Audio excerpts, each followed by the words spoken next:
Hey everybody, this is Mark from the Geek Church. Gonna do another 10-minute rant today, and this time it's dedicated to Anna Kendrick and the Woman of the Hour. Now, the Woman of the Hour isn't Anna Kendrick, and it isn't Kamala Harris, but we're hoping it is going to be, because this dates this broadcast. Okay, for starters, Anna Kendrick. Honestly, when I see Anna Kendrick in a movie, I feel like that Anna Kendrick is one of those actors, actresses that I feel is typecast. But it's very difficult to describe Anna Kendrick. I always think, of course, the Pitch Perfect movies, and geez, I'm trying Up in the Air. I think there was a nomination for that, maybe. Then I think I always forget that Anna Kendrick was in Twilight, but that did happen. But basically, I don't really know how to describe Anna Kendrick. I feel like quirky would be the wrong word, so I'm not going to go with that. However, this is Anna Kendrick's first directorial debut, and it knocks it out of the park. This is a film that I think everyone should see. And hey, I don't use that term lightly. Generally, when I'm talking about films that every person should see, I'm talking about films that address very uneasy subject matter. Say, for example, the film Saving Private Ryan is one of my favorite films, but it's one of the films that I think I've seen the least because it is uncomfortable to watch on certain occasions. And it's really only the moral that really makes me say that this is a fabulous film. The Woman of the Hour tells a story that I don't think we want to hear, and it's a story that really happened. Let's get to it. Okay, so in this film, Anna Kendrick casts herself to play a woman named Cheryl Bradshaw, who appears in The Dating Game. Now, if you're not familiar with The Dating Game, I don't know who you are, because I actually think The Dating Game is just part of our zeitgeist. This film takes place in 1978. If you're not familiar with The Dating Game, it's simply they get a bachelorette there, and then they have bachelors there who are behind a certain curtain, so the bachelorette cannot see them, and nor can the bachelors see them. At least I don't think that is the case.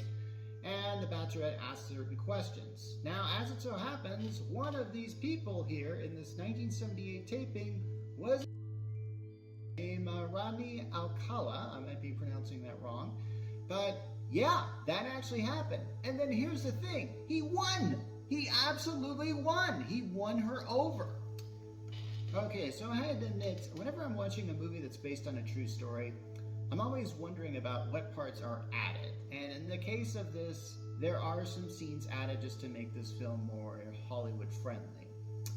There's a scene in this film where a character is out in the audience of The Dating Game, because these shows used to be filmed in a studio audience, and she looks at this guy, this third contestant, recognizes him as serial killer Rodney Alcala, and doesn't know what to do with it because she knows that her friend has been killed by this guy, or disappeared, or something happened.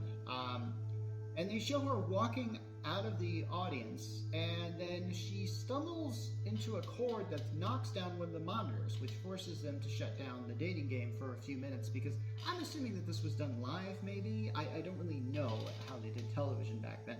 They seem to imply in the film that this was a live telecast, but I don't know.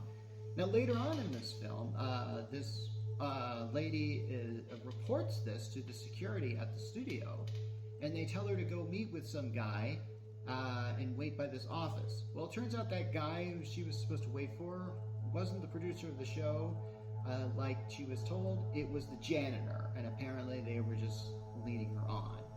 Now, this never happened. This absolutely did not happen. The issue is, it's symbolic of what has happened. Apparently, this guy may have 120 people, and apparently this guy unalived several women, and did some seriously bad things with them too. I don't know if I can say the word here without getting demonetized, because everybody seems to not say this word on YouTube. So even though that happened, I still support how they actually did this story. And there's another scene that takes place that didn't really happen in real life, but I actually think is very effective. After the taping of The Dating Game, or the live broadcast, again, I don't know how they do this, Anna Kendrick's character Cheryl meets serial killer guy, contestant bachelor number 3, outside the studio, and they agree to go on a small date. It's just simply a dinner date.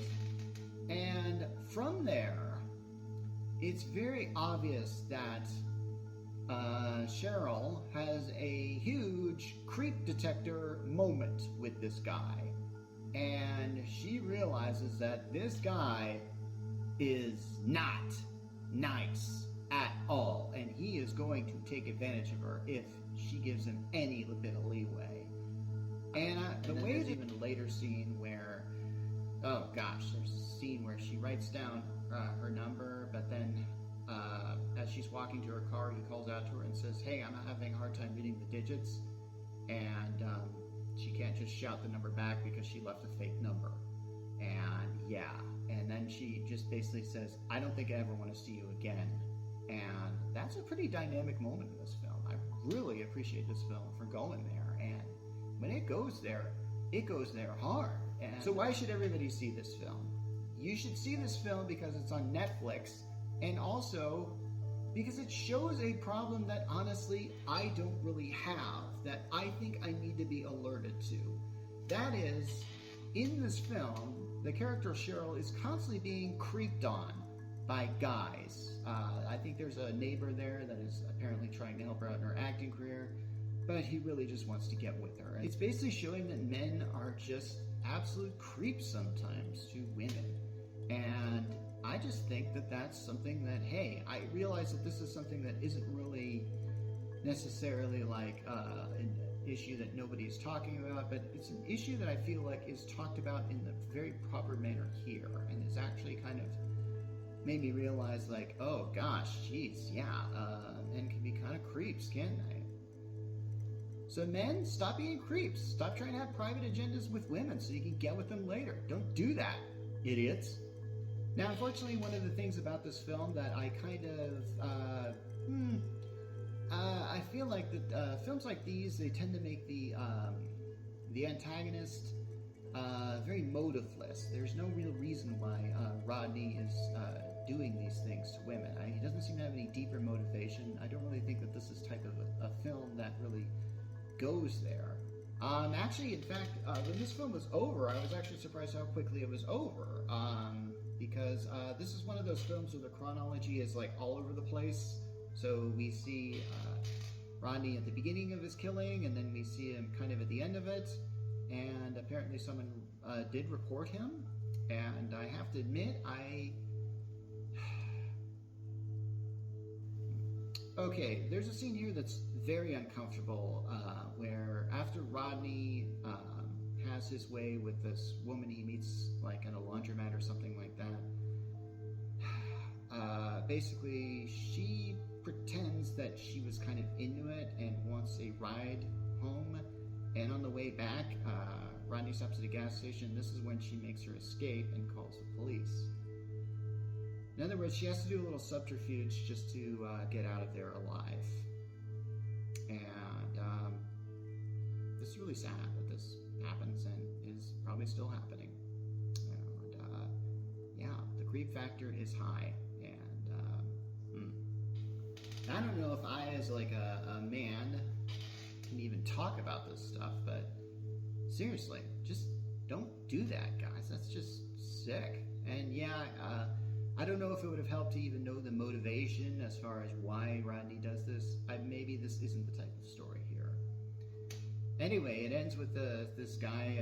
We do find out what happens to Rodney, and I'm not going to spoil it for you. This is one of those films that ends with just a lot of text just telling you what happened rather than actually showing it. But yeah. So on the whole, I really like this film. I look forward to what Anna Kendrick is going to do for her next film, and for, I'm sure she's, honestly, Anna Kendrick's practically an A-list actress. She probably didn't even need to do this film, but obviously wanted to tell this story, and I think it's a story that needed to be told. Whatever other story you want to tell, Anna, I support you. Anyway, that's all I got to say on my 10-minute rant about this film, and this is Mark Rollins from the Geek Church, signing off.